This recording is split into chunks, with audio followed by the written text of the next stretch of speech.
Bienvenue dans les podcasts de l'Oasis à Mauch.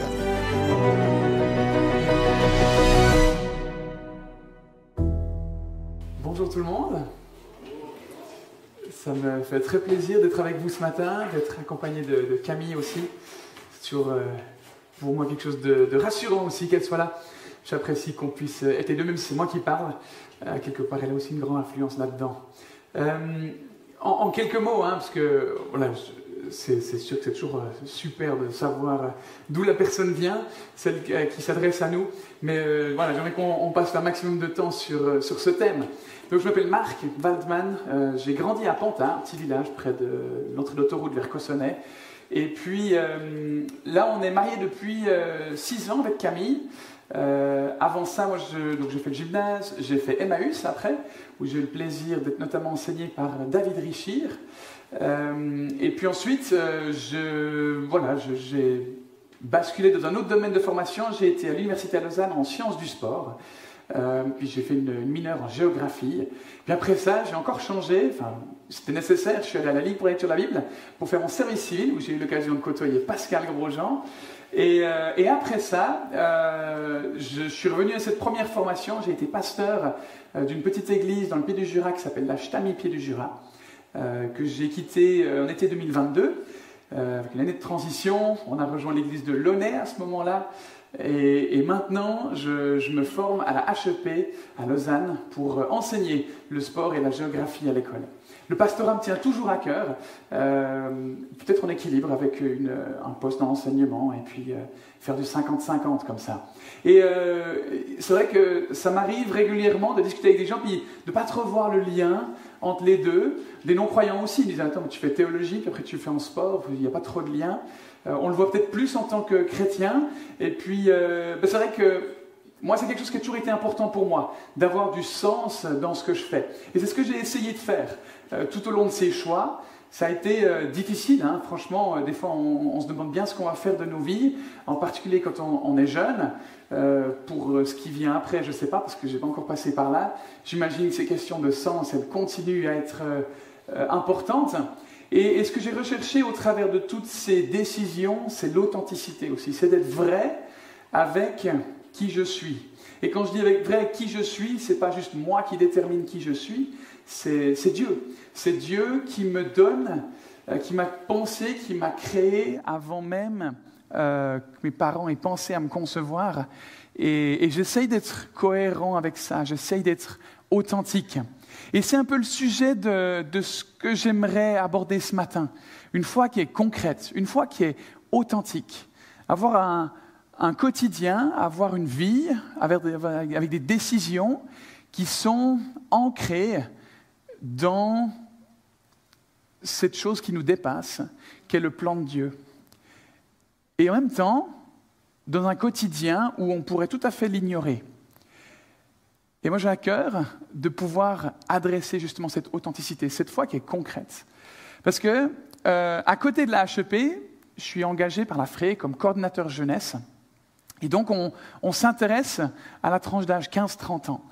Et on essaie de la comprendre et puis de l'accompagner sur son chemin de vie pour qu'il puisse être authentique avec comment Dieu les a créés, Dieu les a voulus, et qui trouvent du sens et du concret dans leur foi. Et cette génération actuelle, elle est assez défiante pour les générations d'après. Alors pour certains d'entre vous, moi je suis jeune, mais pour d'autres, je suis déjà vieux. Et là, aujourd'hui, j'ai l'impression, effectivement, d'être vieux déjà. D'être vieux par rapport à cette génération qui vient, c'est 15-30 ans, moi j'ai 32, je suis déjà sorti de cette génération tout juste. Et il y a des éléments dans cette génération, moi, qui m'interpellent. Alors évidemment, je généralise, mais une des choses que cette génération, une des choses à quoi elle aspire, c'est l'authenticité. Et on le retrouve notamment au niveau professionnel. Il y a pas mal d'entreprises qui sont en train de se remettre en question sur les processus d'apprentissage, parce qu'ils se retrouvent face à des jeunes qui ont tellement envie de travailler en cohérence avec qui ils sont, qu'ils n'ont pas de problème à partir au bout d'une année, ou à dire « Ah non, mais moi, c'est ça mes conditions. Si je ne peux pas bosser à 60%, à 80%, si je ne peux pas faire ça, c'est pas grave, je pars. Ça paraît aberrant. Ça paraît complètement aberrant. Ils ne sont pas loyaux, ils n'ont pas le goût du travail, ils ne sont pas fidèles. C'est n'importe quoi, cette génération. Mais non, parce qu'il y a cette recherche de cohérence. Il y a ce besoin profond de sens. Et ça, c'est quelque chose qui nous échappe, mais qui est bel et bien présent dans cette génération. Et un deuxième élément que je mentionnerai, c'est au niveau relationnel.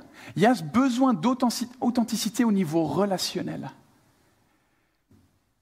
Et aujourd'hui, donc, une personne qui est vulnérable, qui fait part de ses faiblesses, qui fait part de ses limites, ce n'est pas un aveu de faiblesse.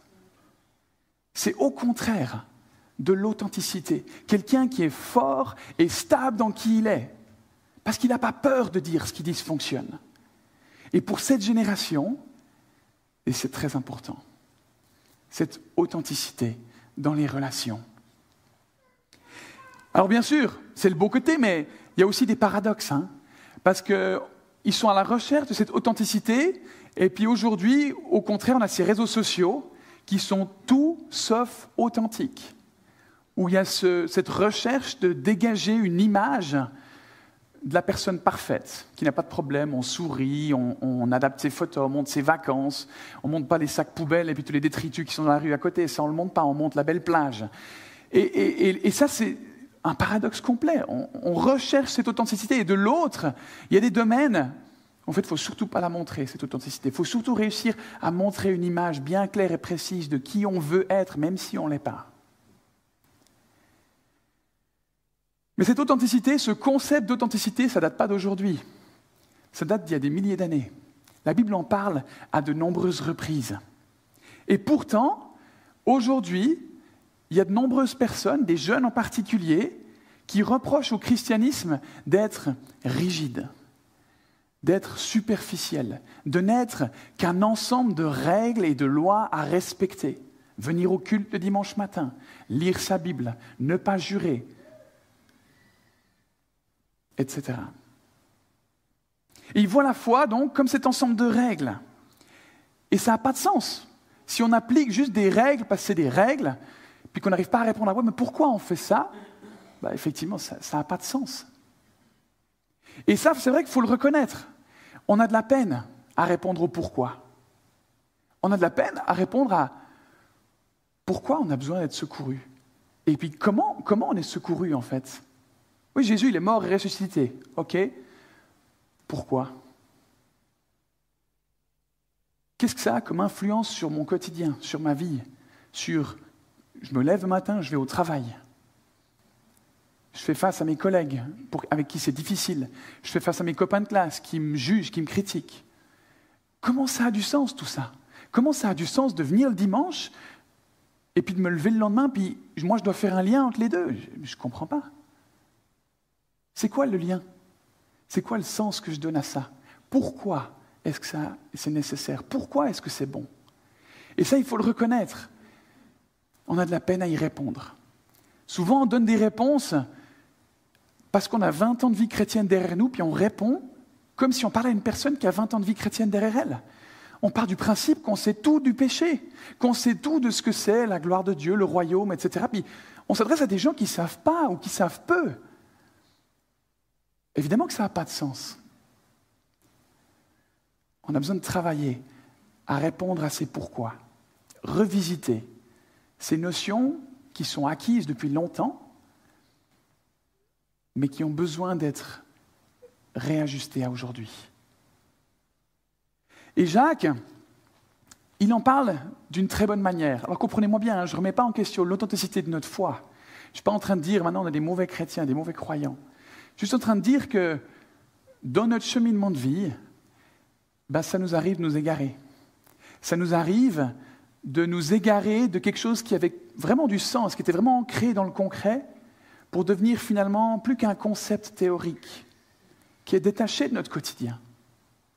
Et évidemment, pour l'extérieur, ça donne cette idée de « moi je vois ce que tu dis, je vois ce que tu fais, je ne vois pas de lien entre les deux, ça n'a pas de sens ». Et Jacques, c'est justement le sujet qu'il aborde.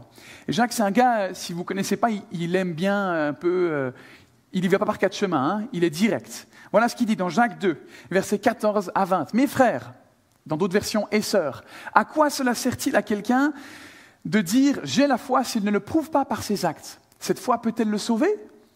Supposez qu'un frère ou une sœur n'ait pas de quoi se vêtir ni de quoi manger chaque jour. À quoi cela sert-il que vous leur disiez « au revoir, portez-vous bien, habillez-vous chaudement et mangez à votre faim » si vous ne leur donnez pas ce qui est nécessaire pour vivre? Il en est ainsi de la foi, si elle ne se manifeste pas par des actes, elle n'est qu'une chose morte. Quelqu'un dira peut-être « il y en a qui ont la foi, d'autres les actes ». Alors je lui répondrai « montre-moi comment ta foi peut exister sans les actes. Quant à moi, je te prouverai ma foi par mes actes. » Ce que Jacques nous dit de la foi chrétienne au travers de ces versets, c'est que la foi et les actes sont indissociables.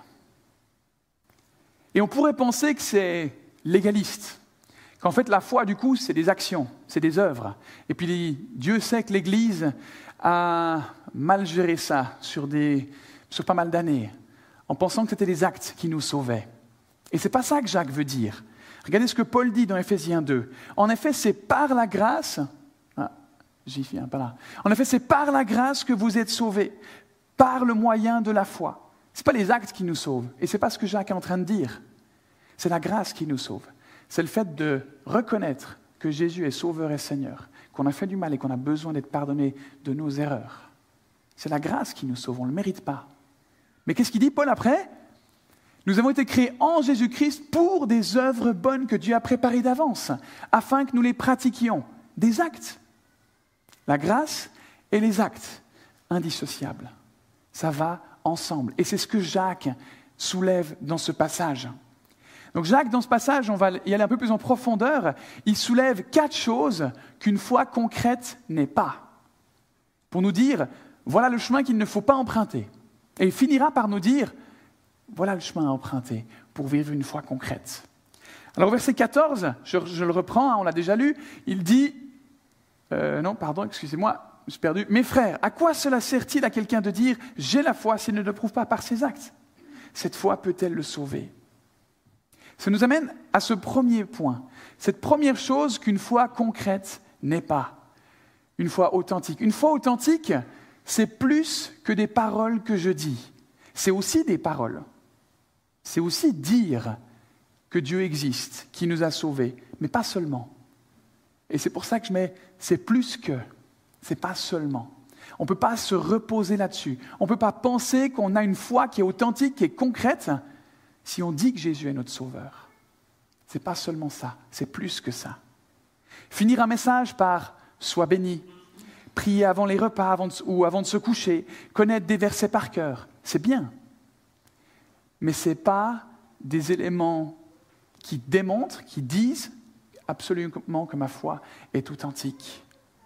Il y a de nombreuses personnes qui savent exactement quoi dire pour être perçues comme des bons chrétiens, pour être perçues comme des bonnes personnes, mais qui à l'intérieur ne le sont pas. Jésus dit dans Matthieu 7 au verset 21, quand il était sur terre, « Ceux qui disent Seigneur, Seigneur », en d'autres termes, ceux qui disent me connaître, ceux qui disent qu'ils me suivent, n'entreront pas tous dans le royaume des cieux, mais seulement celui qui fait la volonté de mon Père céleste. Pas seulement celui qui dit et qui fait. Les paroles qui sortent de notre bouche ne montrent pas forcément qu'on a une foi authentique. Je pourrais vous dire, par exemple, moi que je suis un des meilleurs danseurs au monde, j'ai eu un prix international en 2018, et peut-être que certains d'entre vous me croiraient, peut-être la majorité, parce qu'on ne se connaît pas beaucoup. Mais dès le moment où je commence à vous faire une petite démo ici, tout de suite, vous auriez compris que je dis n'importe quoi. Les paroles qui sortent de ma bouche ne sont pas gages de vérité. Donc une foi authentique, c'est plus que les paroles qui sortent de ma bouche. Deuxièmement, une foi authentique, c'est plus que des ressentis. Et pour expliquer ça, Jacques, il utilise un exemple concret de la vie. Au verset 15 à 17. « Supposez qu'un frère ou une sœur n'ait pas de quoi se vêtir, ni de quoi manger chaque jour. À quoi cela sert-il que vous leur disiez « Au revoir, portez-vous bien, habillez-vous chaudement et mangez à votre faim » si vous ne leur donnez pas ce qui est nécessaire pour vivre? Il en est ainsi de la foi. Si elle ne se manifeste pas par des actes, elle n'est qu'une chose morte. Si moi je me casse la jambe, je suis là en train d'agoniser, et que vous êtes en train de me dire « Oh mince, mais je suis désolé pour toi. Ah mais mince, attends, mais je vais prier pour toi. » C'est très bien d'ailleurs. « Ah mais mince Marc, je regrette, mais c'est fou, c'est tellement bête que tu sois tombé de cette marche et puis que tu te sois blessé. J'ai de la compassion pour toi. » C'est bien.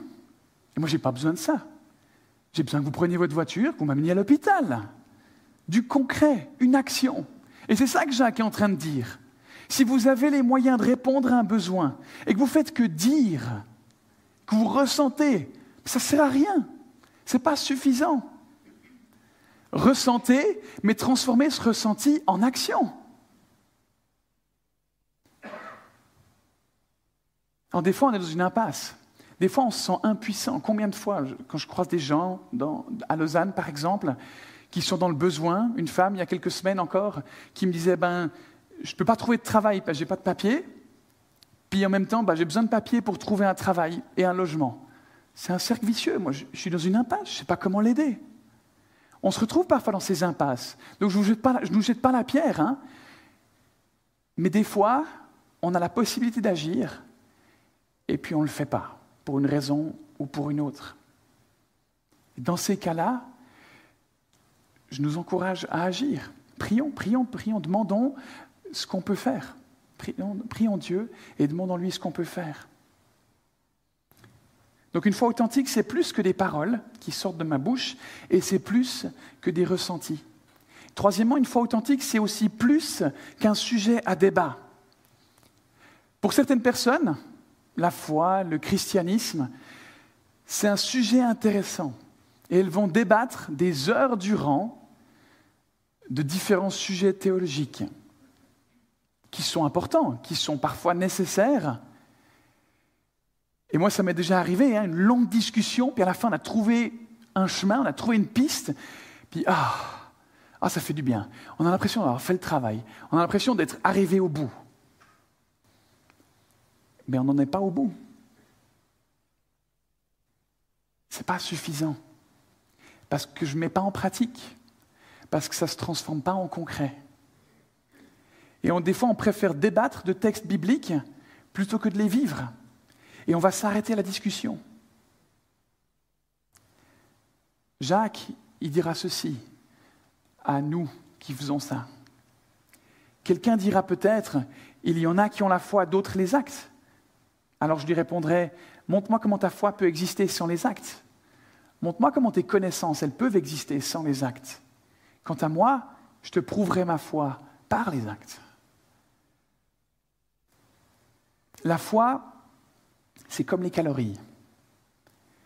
Elles sont invisibles, mais on en voit le résultat. Quand on croit, ça va se voir.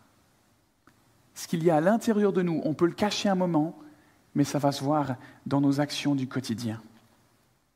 L'apôtre Paul va dans ce sens. Quand il parle de ce qui se passe quand on se convertit, quand on choisit de laisser Jésus être celui qui dirige nos vies, qui est le patron, le directeur de nos vies. Dans 2 Corinthiens 5 au verset 17, si quelqu'un est en Christ, il le reconnaît comme son sauveur et Seigneur, il est une nouvelle créature. On n'est plus pareil. Les choses anciennes sont passées. Voici, toutes choses sont devenues nouvelles. En d'autres termes, si quelqu'un d'aussi grand, d'aussi puissant, d'aussi lumineux que Dieu vient habiter en nous, on ne peut pas être indifférent. Quand on était petit, puis qu'on rentrait de l'école, il y avait le pré de vache à côté, là, puis on s'amusait à toucher le câble électrique, vous savez. Et je ne peux pas être indifférent. Si je touche un câble électrique, je vais le ressentir.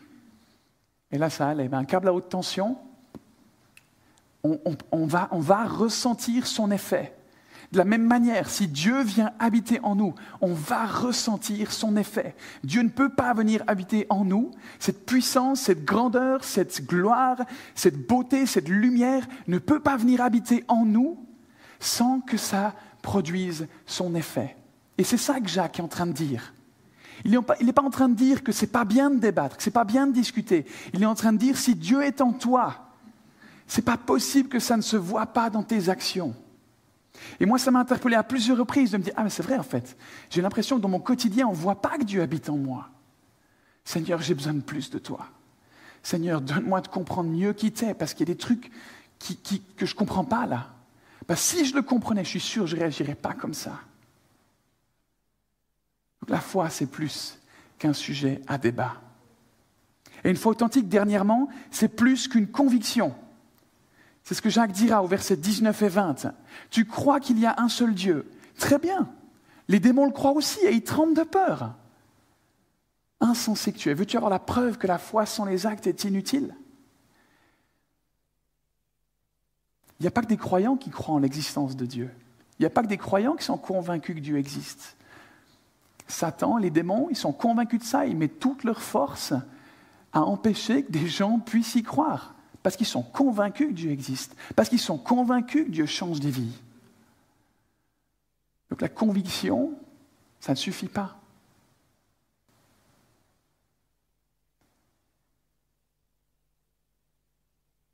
Alors bon, c'est bon maintenant, on sait ce que c'est. On sait ce que ce n'est pas une foi authentique.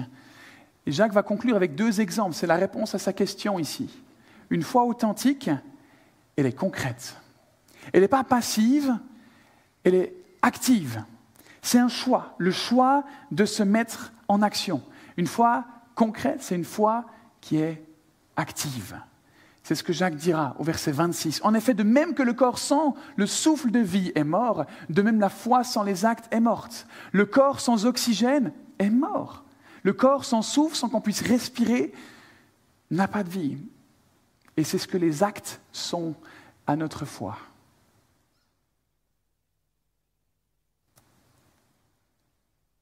Jacques va prendre 2 exemples pour démontrer comment on vit une foi active. L'exemple d'Abraham et de Rahab, 2 personnages bibliques. Et pourtant, ces 2 personnages, il y a tout qui les oppose. Abraham est un homme, Rahab est une femme. Abraham est un homme respecté et riche, Rahab est une prostituée et pauvre. Ils n'ont rien en commun. La seule chose qu'ils ont en commun, et c'est ce que Jacques relève ici, c'est leur foi. C'est leur foi qui est authentique, leur foi qui est concrète. Et il va le démontrer d'abord avec l'exemple d'Abraham. Abraham, il a démontré sa foi concrète en faisant confiance à Dieu sans savoir où il allait. Abraham, c'était un homme riche, avec beaucoup de troupeaux, une famille nombreuse, à qui Dieu vient dire « Prends tout ça et pars. » Où ça? T'occupe, c'est mes affaires, pars. Vendez votre maison, quittez votre appart, prenez vos affaires, partez. D'accord, mais où? C'est à qui que je dois payer mon loyer maintenant? Où c'est que je vais dormir ce soir? Je dois prendre la voiture, je pars à pied, je fais quoi? C'est pas grave, pars. Ouais, c'est ça qu'Abraham a fait. Il a pris tout ça, il avait tout ce dont il avait besoin, il n'avait pas besoin de bouger. Il est parti. Il a mis sa foi en action. Plus tard, encore de façon plus brutale, Dieu va demander à Abraham de sacrifier son fils. Il lui avait promis une descendance aussi nombreuse que les étoiles dans le ciel. Et il avait un seul fils. Donc, pas besoin d'être scientifique pour ça. On sait que la procréation, ça passe par un enfant. On sait que ça passe par la procréation. Et si on doit sacrifier ce moyen, ça ne va pas marcher, c'est fini. Pourtant, Abraham a obéi. Heureusement, Dieu ne lui a pas demandé de sacrifier son fils. Mais Abraham était convaincu que si c'est ce que Dieu lui demandait de faire, il trouverait le moyen de ressusciter son fils pour que cette descendance, elle puisse être là. Il a agi en cohérence avec sa foi. Il a fait confiance à Dieu sans savoir où il allait. Et Jacques, il évoque ce que ça représentera pour la suite. Tu le vois, sa foi et ses actes agissaient ensemble. Sa foi est parvenue à la perfection en raison des actes qui l'accompagnaient. Ainsi s'est réalisé ce que dit l'Écriture. Abraham eut confiance en Dieu et Dieu le considéra comme juste en tenant compte de sa foi. Et Dieu l'appela son ami. C'est ça la récompense d'Abraham, être appelé ami de Dieu. Et Jacques continue avec le deuxième exemple, celui de Rahab, au verset 25. Il en fut de même pour Rahab la prostituée. Elle fut reconnue comme juste par Dieu à cause de ses actes, car elle avait accueilli les messagers israélites et les avait fait partir par un autre chemin. Le peuple juif devait entrer en Canaan, dans un territoire que Dieu avait promis pour le peuple d'Israël. Et puis, il était occupé, ce territoire. Donc Josué, le chef du peuple juif, envoie des espions dans une ville qui s'appelle Jéricho, qui n'avait jamais été prise, qui a des hauts remparts. Puis il fallait commencer par là. Donc ils s'infiltrent dans la ville, puis ce n'étaient pas des très bons espions, visiblement, ils se sont fait repérer, et donc ils doivent fuir. Et il y a cette femme, Rahab, qui dit « Venez vous cacher chez moi ». Ça ne devait pas être bien vu de cacher des espions. Pourtant, elle l'a fait. Et c'est le deuxième exemple d'une foi concrète. Rahab a risqué sa vie pour en sauver d'autres. Parce que si on découvrait qu'elle cachait des espions, je ne donne pas cher de sa vie. Et c'est quoi sa récompense? Elle figure dans la généalogie de Jésus. C'est une des seules femmes dans l'évangile de Matthieu. Il y a 3 femmes qui sont mentionnées dans la généalogie de Jésus. Et chez les Juifs, normalement, c'est que les hommes qui sont mentionnés. Il y a 3 femmes qui sont mentionnées dans cette généalogie. 3 femmes qui ont marqué le cours de l'histoire. 3 femmes, dont Rahab, qui ont démontré leur foi par des actes. Et Dieu a reconnu ça comme juste. Dieu a reconnu ça comme bon. Je vous raconte pour terminer une petite histoire. Ça s'est déroulé le 30 juin 1859. Il y a un petit moment. Un homme nommé Charles Blondin, un équilibriste, a décidé de traverser les chutes du Niagara sur une corde en chanvre. Ça faisait 300 mètres à peu près. Je ne sais pas si vous avez déjà été aux chutes du Niagara, moi j'ai eu ce plaisir. Même à 100 mètres des chutes, sur un bateau, on est trempe, on sent la puissance de cette eau qui tombe, c'est complètement fou. Alors imaginez, en 1859, avec les moyens de l'époque, sur une corde en chanvre, au-dessus de ces chutes, avec le grondement, ça devait être complètement fou. Et en plus de ça, cet homme, il a rendu ça public. Il y a des articles de journaux qui en parlent. Il y avait des milliers de personnes qui étaient là pour venir voir cette performance. Donc, au niveau pression, on était là-haut. Et bon, j'arrête le suspense. Il a réussi. Une première fois. Après, il a dit, il a interpellé la foule. Vous pensez que je peux y arriver une deuxième fois? La foule en délire. Ouais, vas-y. J'imagine. Et il traverse dans l'autre sens. Il a réussi. Et après, il interpelle de nouveau la foule. Est-ce que je peux le faire une troisième fois? De nouveau, la foule en délire. Et il le fait, mais avec une brouette cette fois. Il traverse avec une brouette. Arrivé de l'autre côté, la foule encore une fois. Non, mais vous imaginez un homme qui traverse 3 fois ce parcours de 300 mètres au-dessus de ses chutes. C'est de la folie. Donc la foule est en délire.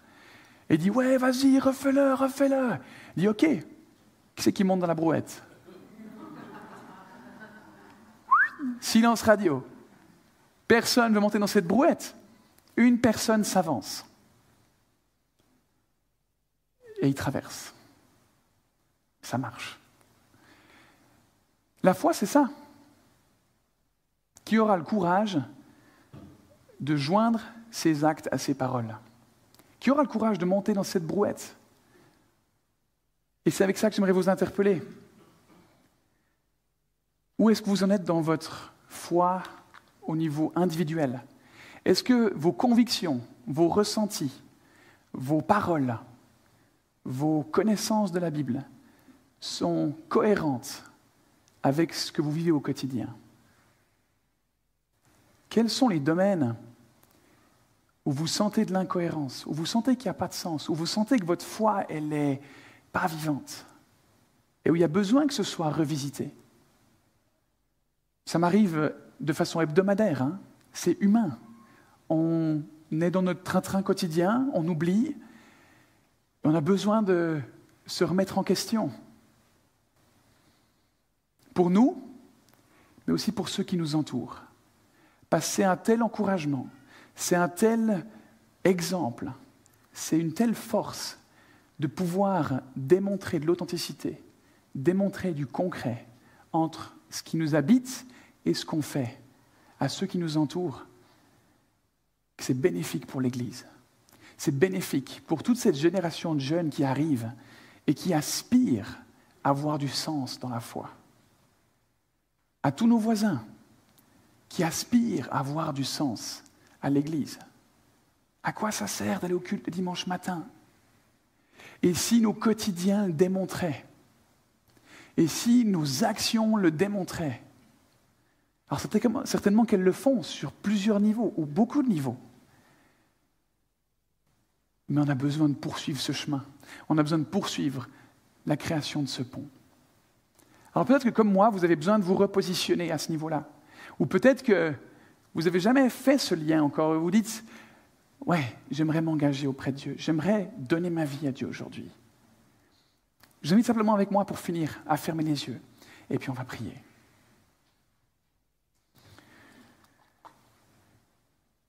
Ah Seigneur, j'aspire à une foi authentique.